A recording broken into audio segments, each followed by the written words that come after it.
Good morning! So mga friendship, so ngayon ipapakita ko yung aking magandang bougainvillea.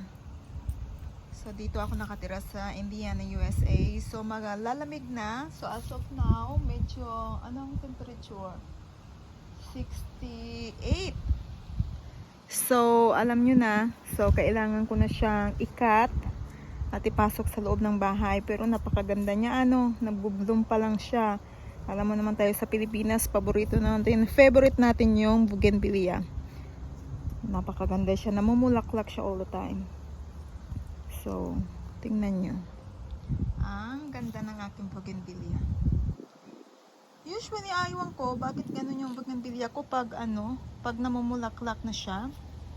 Yung mga dahon niya naglalagas. So, ang gagawin ko dito, ikakat ko siya all the way dito.